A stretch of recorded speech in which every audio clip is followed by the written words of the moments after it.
يلعب مباراته رقم 37، 17 هدف سجلها مع منتخب الجزائر. السيشر في الجهه المقابله فينسون اوفراتزي في حراسه المرمى، مانو سيكون على الجهه اليمنى، اونيدزي على الجهه اليسرى، لورنس مع ماري على مستوى خط وسط الدفاع، مايلت مع كارل هول في وسط الميدان رفقه انريت، وبريتش الجهه اليسرى، الكولين عشب اصطناعي قديم شويه. كره ممتازه من رياض بودبوز، بنسيو يضيع. ليس من عادته يلعب فوق ارضيه مثل هذه.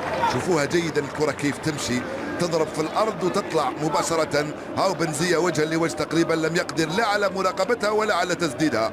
لاعب مهاري كبير، لاعب نادي الليل، لم يقدر على المراقبه هنا في الكره الاولى. التغطيه الدفاعيه والكره راحت مباشره ضربه مرمى لصالح منتخب السيشل.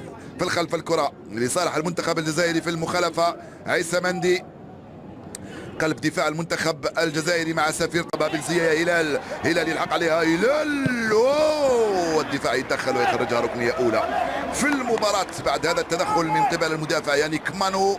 شوف الكرة من رياض بودبوز ممتازة لهلال العربي السوداني، يبهرب على الجهة اليسرى ومخلي بنزيه في وضعية قلب هجوم متقدم، وكذلك رياض بودبوز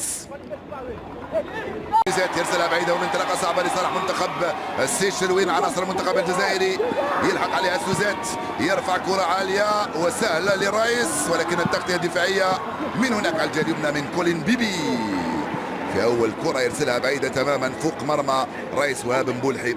صعودكم هكذا بهذه الكثافه بعيسى مندي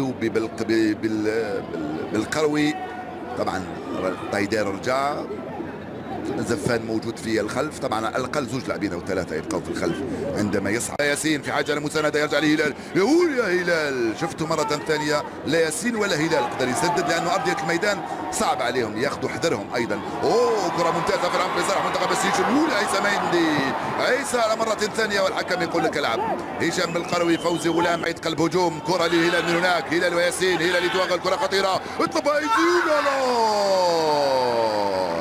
في المرمى ترميها يا هلال، قطع لها الطريق الحارس اوفرازي. دخول موفق من هلال العربي السوداني كان رائع، استلام استرجاع ثم رقابه للكره ثم دخول بها داخل منطقه. هلال استلم الكره هذه، هلال صعبه الكره الساقطه هكذا من هلال العربي السوداني، صدها الحارس اوفرازي بشجاعه وببراعه كذلك.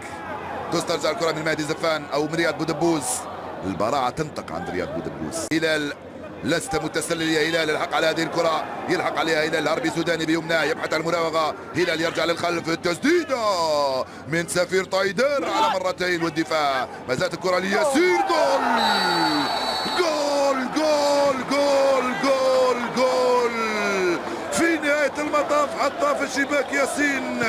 أول أهداف المنتخب الجزائري عند الدقيقة 40، أول أهداف رشيد ياسين، أول أهداف ياسين بنزيه مع المنتخب الجزائري. الحق يا هلال ويلحق يا سفير طايدر، حطها استلمها والدوران والتسديد باليمنى في الزاوية اليمنى لمرمى فينسون اوفرازي. أول أهداف المنتخب الجزائري وأول أهداف ياسين بنزيه مع الخضر، حطها على الجهة اليمنى مهاجم ليل بعدما ضيع الكثير من الكرات السهلة، وفرصة أو فرصتين ويفعلها ويفتح مجال التسجيل. ياسين بنزيه الصغير 21 سنة، جول مقابل 0 للمنتخب الجزائري عند الدقيقة 40. عندما تسجل هدف في مباراة مثل هذه طلبها سفير طايدير، خلاها له هلال العربي السوداني، سددها من هناك مهدي زفان. رياض بودبوز تركيز كبير عارف ارضيه الميدان، شوف قام مركز، حطها وين في القائمه الثاني، حطها مباشره لسفير طايدير الذي اساء على مراقبه هذه الكره. تسترجع الكره في وسط الميدان السيشيليه، التغطيه الدفاعيه مجاني. يس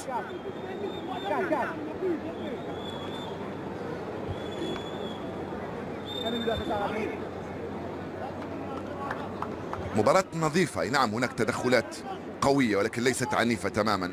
رياض بودبوز في تنفيذ هذه المخالفة، البحث عن رأس مجاني أو هلال العربي السوداني أو حتى سفيان هني.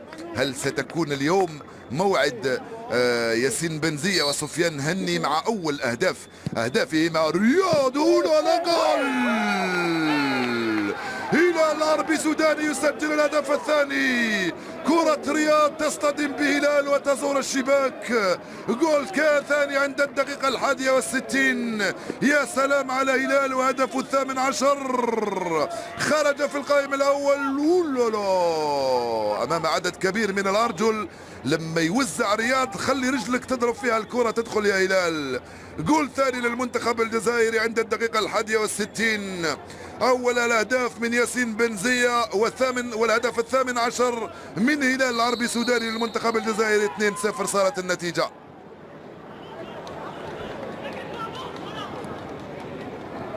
في الخلف الكرة من ماري يخرج كما ينبغي.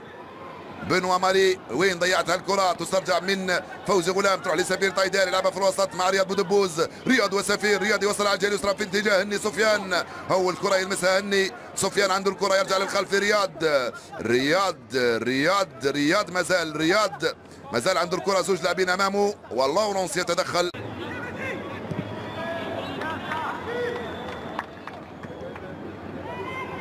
رشيد غزال من عند مهدي زفان. دخل مهدي. رشيد هيله ممتازه لمهدي زفان. دخل مهدي يوزع كره ارضيه. والدفاع بصعوبه يخرجها. ركنيه اخرى من يانيك مانو. كره اخرى رائعه بين الثنائي رشيد غزال ومهدي زفان.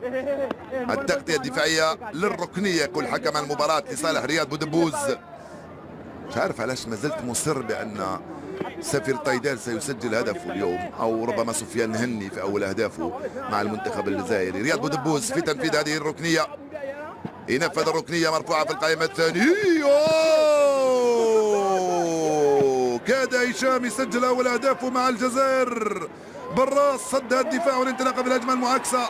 وينك يا هشام يا بالقروي؟ الكره سريعه والتغطيه الدفاعيه من فوز لم تصل لسفيان فغولي.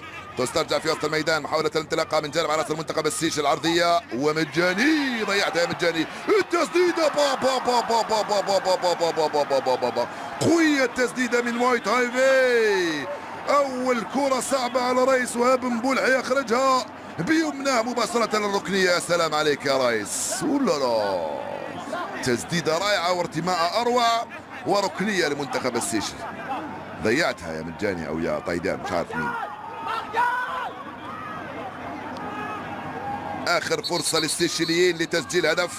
تغيير ثالث في التشكيله الجزائريه في هذه اللحظات المتبقيه من عمر المباراه. حكم يقول تاخرت عن التغيير وانا لا انتظركم اكثر من هذا. تنفذ الركنيه في القائمه الثانيه سهله لرايس. كره عرضيه من هناك. البحث عن هلال العربي السوداني. استلمها هلال. بابا جول. جول يا هلال. ضاعت منه بالعقب هلال.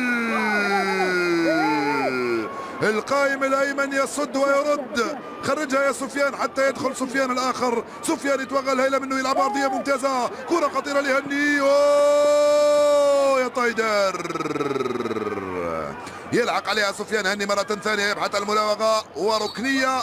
نعم يقول حكم المباراة ما فرصة سانحة لهلال العربي السوداني بالبراعة بيمناه. القائم الأيمن يصد بالعقب مرة ثانية. لا لا لا لا لا لا لا لا لا. يا هلال لم تكن محظوظ في هذه الكرة على غرار الحظ اللي كان معك في كرة الهدف اللي سجلته الثاني. هلال العربي السوداني هو اللي يخرج في هذه ويخلي مكانه لسفيان بن دبكة. 22 سنة. أول مباراة له مع منتخب الجزائر. يلعب في نادي نصر حسن داي العريق.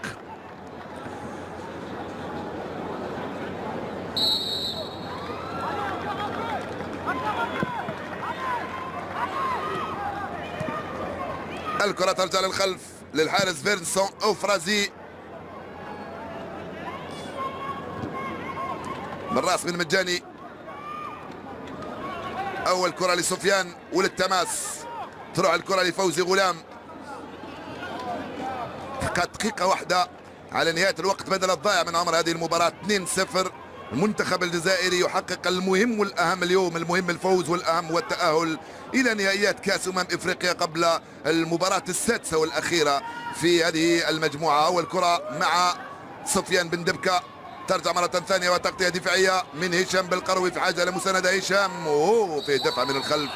سيد الحكم يقول خطأ لهشام بالقروي ارتكبه اللاعب جيرفيز وايت هايف.